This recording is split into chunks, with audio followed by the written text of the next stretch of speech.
Ďakujem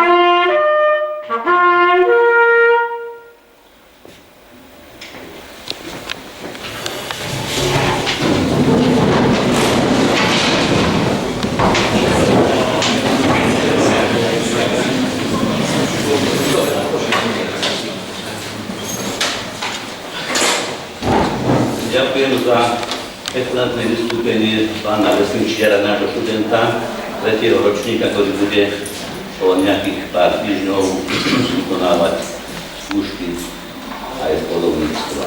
Čiže to tu má pretermín.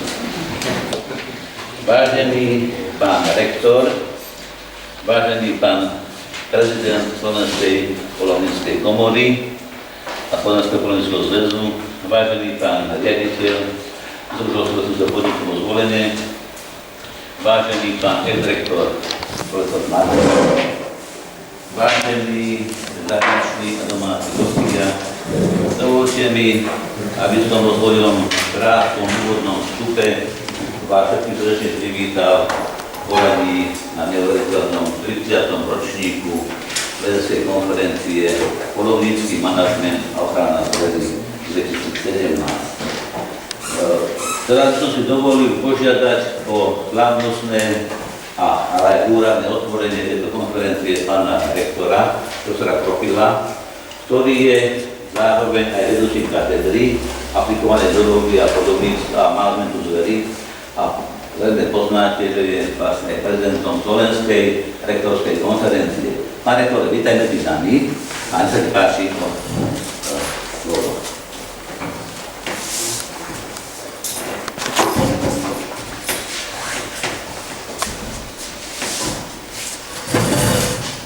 Vážený pán profesor Garaj, hlavný organizátor podujatia, poradí už skutočne 30. ročníka našej katedrálnej konferencie Polovnícky manažment a ochrana zverí a zároveň aj 15. ročník Univerzitných dní svätého Huberta.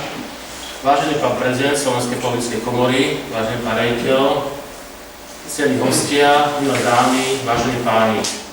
Dovolte, aby som vás pozdravil v mene vedenia Technickej univerzity vo Zvolene, ako aj mene svojom.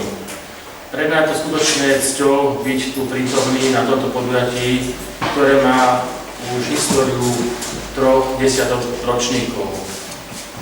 Okrem toho, že sa tu počas týchto dní stretáva vždy komunita z oblasti manažmentu zverí, polovníctva, ale teda aj ochrany zverí, tak na konferencii, ktorá je prepojená na prax, polovnícku prax, vždy sa zozbierajú aj veľmi hodnotné príspevky, ktoré profesor Garaj ako editor potom dá dohromady a vychádzajú v podobe zborníkov.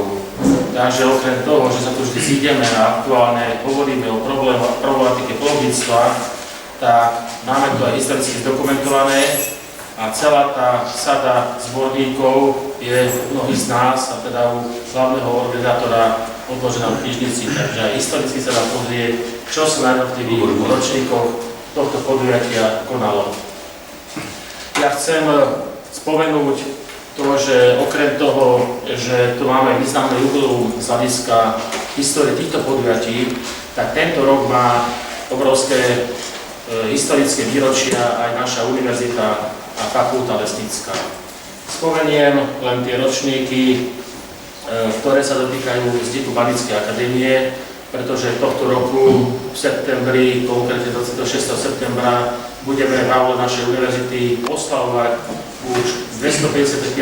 výročie vzniku Banickej akadémie a naša lesnícka fakulta a univerzita sú pokračovateľmi tradície tejto Banickej akadémie, ktorú založila Mária Terezia.